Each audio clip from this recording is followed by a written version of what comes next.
105 years ago, this very day, this very week, 1917, the Balfour Declaration was issued. It is a letter written by the Foreign Secretary of England by the name of Lord Arthur Balfour.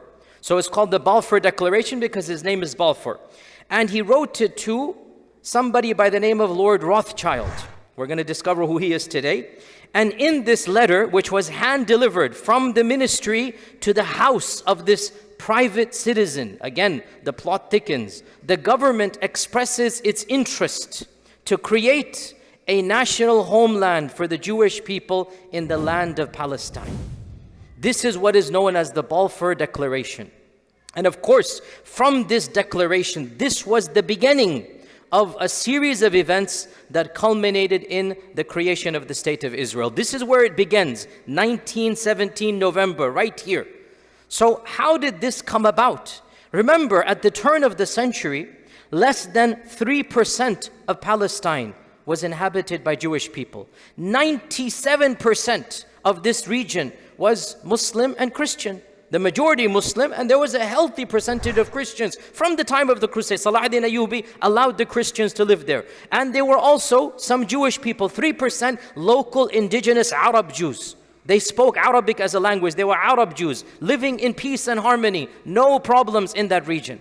So how could this letter come about that is saying in this 3% Jewish land, we're going to make it an entire Jewish land? This is what the Balfour Declaration is. And in order to understand this, we need to go back and contextualize what is happening. 1917, World War I is well underway. World War I has already begun 3 years ago. And the Allied forces are in deep war against the opposite side. And the Allied forces, of course, primarily England is the superpower at the time. As you should all know, America was not yet a superpower. It was the United Kingdom. World War I and World War II would change, and America becomes a superpower because England diminished, because World War I destroyed the massive kingdom and empire of the United Kingdom, and then World War II created a vacuum, and America rises up in that vacuum. World War I, America has not gotten involved. 1917, and America's neutral. America is not on the side of the Allies.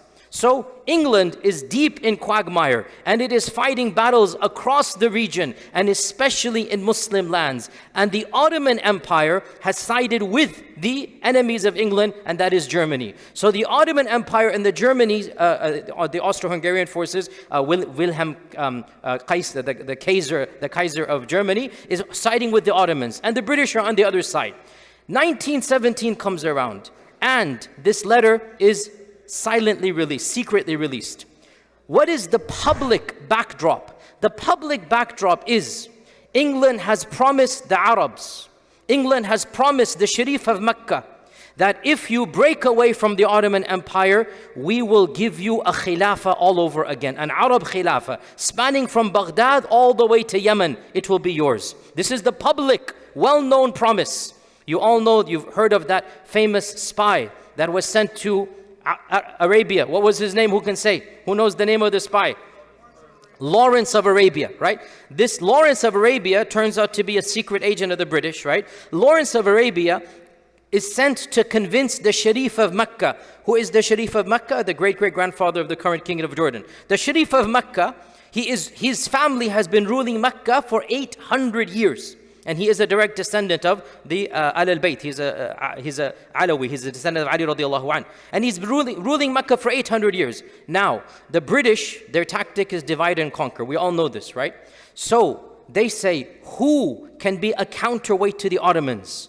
The only person they can think of is the Sharif of Mecca. He has the lineage, he has Mecca, he has some prestige. So they say to him, if you publicly go against the Ottomans, break away, and you declare jihad against the Ottomans, we're going to give you this entire region, minus Constantinople, Istanbul, minus the Ottoman land. The Arab lands, the glorious khilafah of the Abbasids, the Umayyads, shall return to you. And this was a public promise, everybody knew it. And so the Sharif broke away, and the Sharif declared war against the Ottomans. And the presumption or the assumption was, okay, now that I'm on your side, oh England, Now, when we win, when you guys win, I'm going to take over this entire region, which includes Bilad al-Sham. It includes Palestine. So Makkah, Medina, Jerusalem will all be under this new Khilafah, the Sharif thinks. But the Sharif didn't realize the British play very vile games. The British have very cunning tactics. And unbeknownst to the Sharif of Makkah, the British already had a secret plot. This plot only comes to light afterwards. It is called the Sykes-Picot Agreement. The Sykes-Picot Agreement is a secret plot between Russia. Russia at the time was on the side of the Allied forces. You have to understand, Russia, World War II switches. In World War I, it's on the side of England. Russia, England, and France, all three agree that once we win over the Ottoman Empire, we're going to carve the Middle East, and each one of us is going to get a share of the prize. So the Arabs have been lied to, and they didn't know this. Now, these two documents, one public, one private, now a third one private comes. Triple crossing. The British double crossed the French and the Russians as well. Literally, this was their tactic. And they sent this secret document to Lord Rothschild, known as the Balfour Declaration. The question arises, why? What's going on? Why promise a Jewish homeland during World War I? What is the point behind this? That's what we're going to talk about for the next few minutes. You have to understand one thing. The notion of a Jewish homeland was something very recent.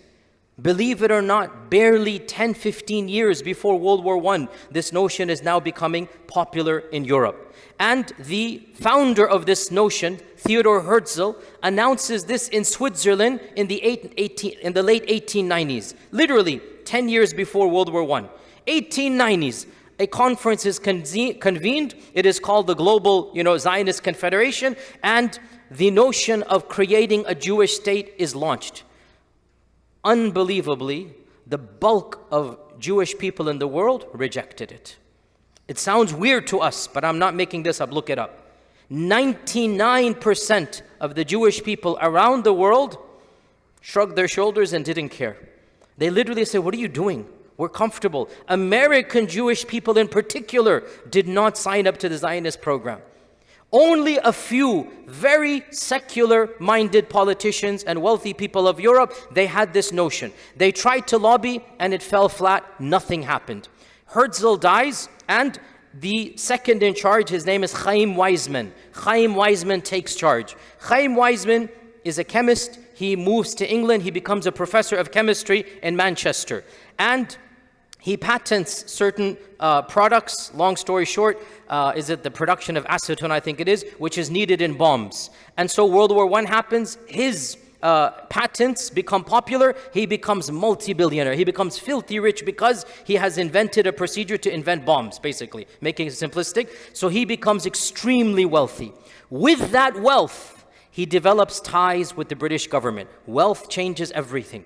Wealth changes everything. And he becomes friends with the prime minister at the time.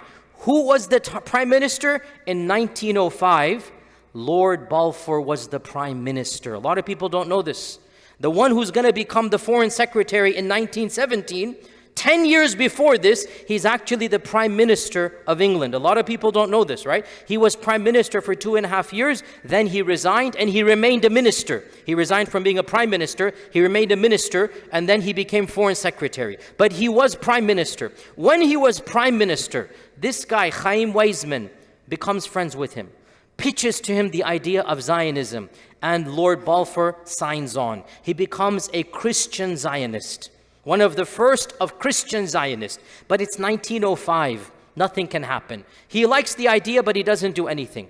World War I happens, and now the opportunity presents itself. So Weizmann goes to Balfour and says, hey, if you promise a homeland, this is going to aid you guys in World War I. It will help you guys in your efforts in this great war.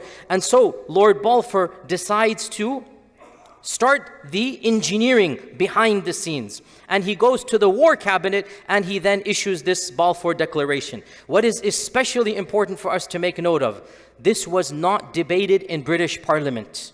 The Parliament did not come together and talk about the Balfour Declaration. Why? Because it was a time of war. And during times of war, what happens? The government seizes power. Even after 9/11, what happened? Bush said, executive authority, give me all your power. That's what happens. People panic in war. In war, people forget about democracy. In war, people forget about voting and whatnot. They just want to get things done. So because it was war, this issue was not debated in Parliament. Rather, a small group of ministers on the aptly called War Committee. The War Committee, 5 people. And amongst them is Lord Balfour. Again, Balfour used to be Prime Minister. Even though he's now the Foreign Secretary, his power is a lot. Imagine he used to be Prime Minister. Imagine his connections. Imagine his clout. So Lord Balfour makes sure this War Cabinet issues this agenda, this Balfour Declaration. The British government, the British Secretariat did not debate this issue. It was not put up to a vote. It was done by the War Committee, because it was 1917, a time of war. Now, why send it to this person called Rothschild, who is a private citizen, to get this memoir from the government? Isn't it strange that the government is releasing a document and sending it to a private citizen to tell them, hey, Mr. Private Citizen, we're going to create, a land for the Jewish people? Well, who is this Rothschild? The Rothschild family, and again, it's difficult to talk about this because automatically, whenever you say these types of things, people say, oh, you're being anti-Semitic or something. No, this is not anti-Semitic. This is a factual statement. The Rothschild family is the richest family in human existence right now, and it has been for the last 200 years. The Rothschild family is worth $500 billion. I repeat, $500 billion.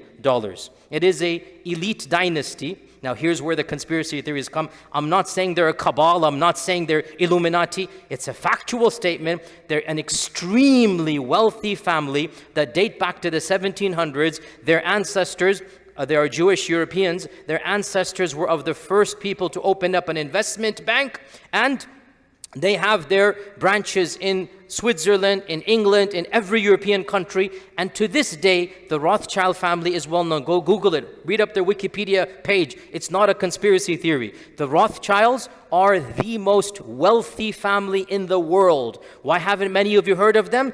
Because they're also extremely politically savvy and they stay out of the news. They don't get involved in actual politics. They don't run for office, by the way. They have the wealth. They don't need to run for office, right? You don't hear about them because they keep out of the news. But go Google them and find out their investment. They are well known. So this Rothschild that he sent this letter to was the informal, most prestigious Jewish British citizen, the one who was admired by the Jewish people of England, and he was also the president of the Jewish Zionist Federation. That's why he was sent the letter. That the letter is being sent to him, that we are now going to look favorably upon the creation of a place for the Jewish people in Palestine. Now, of interest here is that the Balfour Declaration intentionally used very ambiguous language. I quote you from the document, from the declaration. The original declaration, you can still see it in the museum. You can actually find it on the Wikipedia page. The actual original type document, it is still there. The document says, and I quote from it, that the British government, listen to this, views with favor the establishment of a national home for Jewish people, end quote. Look at the language. Views with favor. It's not legal language here. It's an emotion. It's not legal language. The UK, the British government, views with favor. What type of legal language is this? Also, look at what they say. That national home, not national state. Why? Why did they have this ambiguous language? Historians point out they knew that this document would cause a backlash from the parliament. They knew that if they're going to say to the world that we're going to create a Jewish nation, a state, it's going to cause problems. So they didn't say, the Balfour Declaration does not state that England is going to establish a country. No, look at it. Views with favor, national home, purposely ambiguous, right? Now, the intention was a state, but the language does not state that. You understand what I'm saying here, right? The intention, you're going to carve out a country, but the language is very vague, and it was done on purpose. Also, in the document, it says that it explicitly states that the local population of non-Jews, their rights must not be trespassed against. They say non-Jews. They don't say Muslims and Arabs. 95% of the people are Muslim. It says the non-Jewish population. So as again, not to bring in explicitly that the majority are going to be Muslim over there. Now the question arises, and this is the big question. Why? Why would England promise, why would the UK promise the Zionist lobby that they're going to create a land in Palestine? What is United Kingdom gaining out of this? I'm going to be very academic here and tell you, frankly, nobody knows. The theories are many. I'll give you some of them. Because it boggles the mind. Why would England in 1917 want to promise 1% of the Jewish population? Because remember, 99% of the Jewish people were not interested in a state right now. Remember, Nazi Germany still hasn't happened. Hitler hasn't even come to power. He's not even known. This is 1917.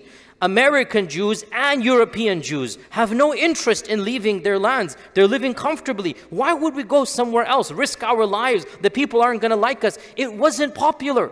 So why would the English government, the British government, adopt this plan? There are so many theories. Frankly, nobody knows for certain. What is this?